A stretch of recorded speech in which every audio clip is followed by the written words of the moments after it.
Welcome to the Pulse Experience, the podcast that takes you on a journey of wellness at the intersection of technology and human experience. I'm your host, Edward Beltran, the CEO of Fierce and innovator of Pulse. Stress is a very large problem. 300 billion is lost annually to organizations, not to mention the huge impact it has on our employees and our people. And often we don't know what's causing our stress. And if we do, we don't know how to handle it. Instead, we accept stress and we go about managing it in the way that we've been taught and doing for the longest time. Better diet, better sleep, exercise, and meditation. And this doesn't get underneath the root cause of the issues. And today there's so much that's required of us in the home and in the workplace that we don't always have the self-awareness, tools, or even time to handle it properly. However, your body doesn't lie. Your body's constantly responding to your environment and letting you know when something is wrong. When we choose to listen to it, identify and tackle these challenges, it drives the positive results both in our personal and professional lives. Pulse is our proprietary app that integrates with all wearable devices. And utilizing cutting-edge science, we're able to help you see who you're with and what you were doing when you're driving your highest stress events. And this is by the hour. We then pull in calendar data and GPS to be able to give context around that stress event, to be able to continue to drive that self-awareness and get underneath what's happening in your life. We want to move you then into action with either a live coach or our in-app AI bot to be able to tackle those stressors, drive resilience, and help you achieve the outcomes you desire. Our certified coaches walk into every 90-minute coaching session with the same visibility in your biometrics and insights to help you identify the themes that are impacting you the most, move you from the safe zone and into the area that's going to have the most impact on your lives and drive what you want to achieve in your life. This is the Pulse Experience. Today, we're talking with Chantell Brandt, a certified Pulse coach who's going to share with us a very tough situation a leader was caught in between being authentic on a very sensitive issue around diversity and inclusion and respecting a process that created a conflict. Chantell, welcome, and please tell us more about today's concept. Sure. Ed, in this episode, we talk about the power of authenticity in diversity, equity, and inclusion conversations. Regardless of the why, when stakeholders feel that leaders are withholding information or they're being manipulated, trust is lost. This real or even perceived lack of authenticity is detrimental and can lead to loss of trust. It can lead to loss of revenue and, in some cases, even legal action. When we layer in DE&I, this gets multiplied. Authenticity really matters here because we need to go below the surface within DE&I and address the systematic inequalities and work towards creating a fair and inclusive environment. Wow, two really huge topics, DE&I and authenticity. I would never have thought, how do those two come into conflict? So, wow, this is so intriguing, Chantell. I can't wait to dive in. Tell us a little bit about your coaching. I have a middle school administrator in a lower socioeconomic school district. She's Caucasian, she's middle-aged, and she has a diverse family of her own, though the parents and students don't necessarily know that. She came to me with a sensitive DE&I issue involving two students. And the parent of the attacked student was extremely upset and wanted answers like yesterday. My coachee was doing everything she thought she could do. She was actively investigating and, was working through what could be disclosed per the district and state policies because it involved another student. Now the administrator was being accused of being complacent, not doing enough. Wow, it doesn't sound like a good situation to be in at all. So can you describe what was she feeling before you interjected your intervention, Pulse, and your coaching? What was happening in her day to day? How was stress manifesting? She really felt that she could not come out from behind herself into the conversation and make it real. Take a listen. I can't tell them all the details, like the parents all the details, but I have said things have been handled. And so therefore the family doesn't feel like things have been handled. And so it's led to this next incident, which happened today. Yeah. Like this person was always an ally. She chose to be an ally to the underrepresented community in her life. And now the parent didn't believe her and, believed the worst about her. It was very stressful and it caused her to really just rethink what she was doing as a living. And it diverts, the efforts. My coachee was now feeling and going into victim mode herself. This is a dilemma many of us face, especially when we have privacy matters involved. HR can't share disciplinary measures, and neither could this administrator. Again, adding in the layer of DE&I, it's paramount. As a result, this parent's context filter was being formed and solidified every moment she did not get answers.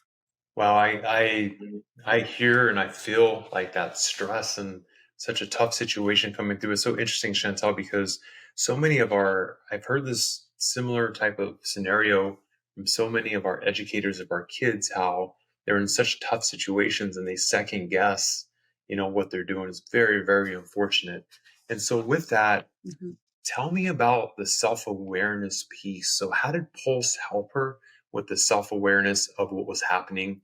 And then we'll go from there. Sure. As we talk about self-awareness, we also have to talk about social exclusion, because social exclusion has been shown to activate the brain in a similar way than to experiencing physical pain. And this parent and their child were feeling excluded by the other student and by the administration. So information is so important here to determine their sense of belonging. When we gain self-awareness, we become conscious of that, and we become conscious of our own thoughts and our feelings and actions. And this self-awareness allows us to understand how we perceive what is taking place around us. And we can really dig into the feelings. And so for my coachee, it was digging into the feelings of victimization and the impact on the parent's perception of her. So she had to get through that in order to be able to address the social exclusion that the parents and the child were feeling. We started with interrogating reality, Ed. Why did she feel this way? And what might that parent and the student be feeling and why?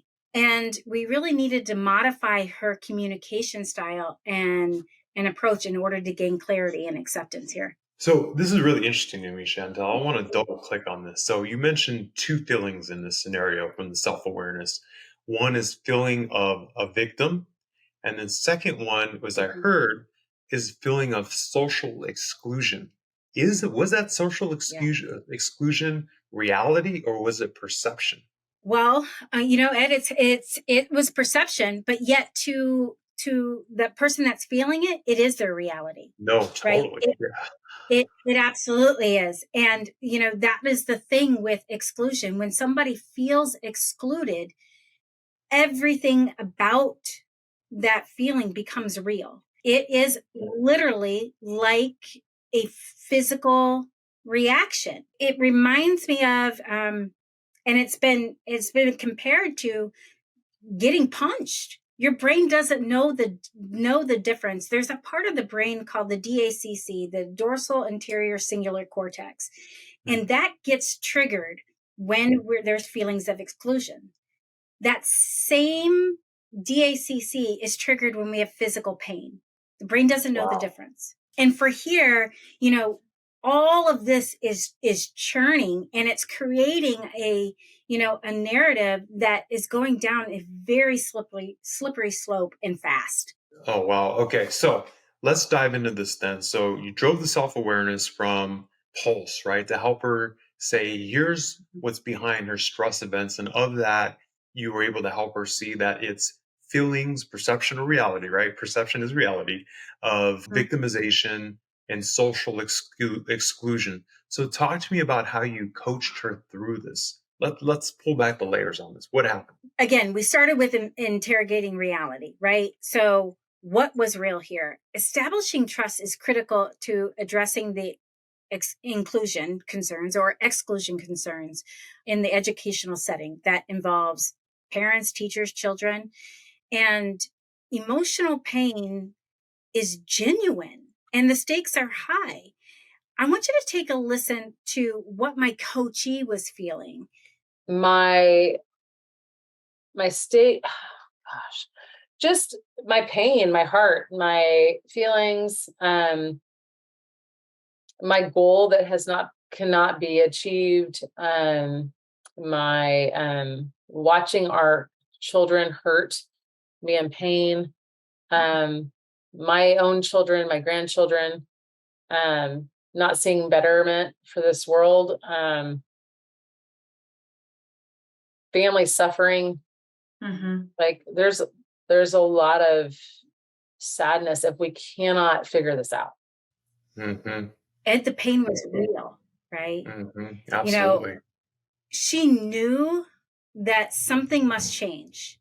Now it was up to her to change it.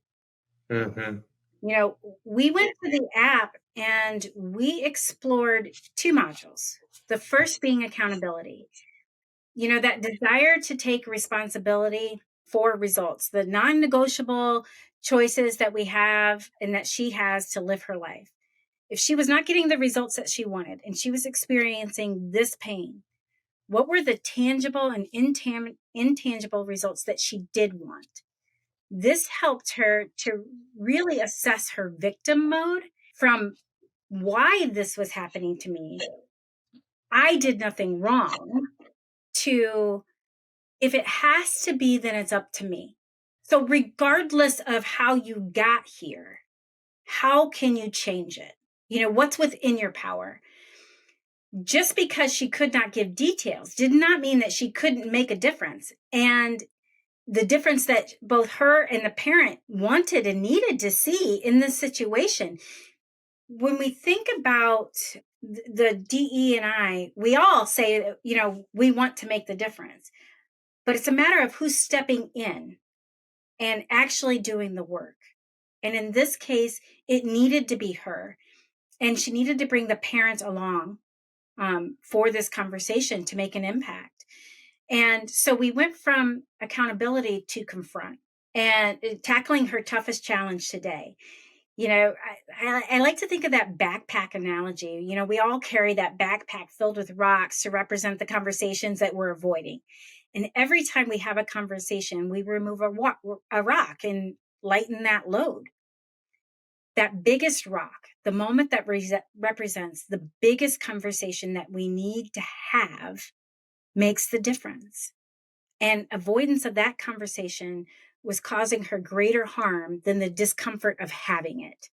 So it was her job to extend that invitation to the parent.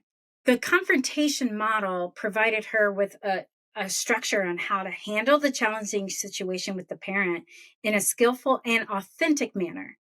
We leaned into the emotional impact for her and her true desire for the parent to help broaden the awareness for all. My coachee could only view this situation from her lens, but by leaning in and becoming intensely curious, she could broaden the awareness, and together they could make a real impact on the school and the district. Chantell, and also while enriching the relationship, and it doesn't have to, like we said, it doesn't have to be so binary. And so what I find interesting, if I could rehash what I've heard you say was so impactful, step number 1 was that conversation with self. And you use the accountability approach to be able to help her be accountable versus being in victim mode. And then the second step was to use a confront approach. And confront has a negative connotation to it. And I want you to tell us a little bit more about that, because it's not negative, in order to engage the parent in a richer conversation that bridged the gaps, correct? Tell us a little bit more about that. Confront doesn't have to be a negative word. No, it shouldn't. I mean, I think we do this with most things that are good, right? Confront means getting in front of the issue. And this is not about attacking a person. It's about addressing the issue and really stating, what is the issue? What do you feel about it? And then inviting the person into the conversation. And so together that you can come up with a resolve that's going to work for both of you to move forward to, as you said, Ed, enrich the relationship. Yeah, absolutely. We avoid it. Yeah, we avoid it like it's skull and crossbones. And it doesn't have to be that way. It shouldn't be that way. And as we find, Chantell, right, 90% of the time, if when you engage in the conversation, right, it's a misunderstanding, or it's a lot easier than your mind, the story you're telling yourself, and your stress immediately lowers because you come to some type of resolution. So I love it. On that same vein, let's wrap this up. What did the resolution look like? How did it play out, Chantell? Sure. Ed, transformational idea number 3 states, all conversations are with myself, and sometimes they involve other people. Before this conversation, the parent and my coachee were walking away from this meeting with totally different understandings of what took place and what were those next steps. After this session, my coachee had a newfound confidence that she could have the authentic conversations that needed to bring clarity and invite the parent into the conversation.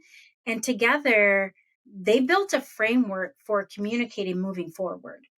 They're now working together to help make changes for the entire school by providing suggestions for improvement with the children and in the relations with the parents. It was truly amazing to see.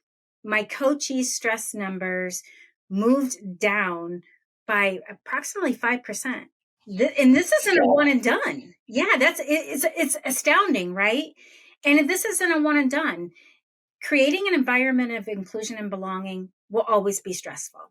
But now my coachee has the tools to recognize when she's experiencing high levels of stress. She has exposure to conversation models to provide frameworks, and with regular coaching sessions with me to help put it all together, she's making that impact that she wanted, that she wants that better world. She wants to truly be an ally and make impact. And now she's working to do it.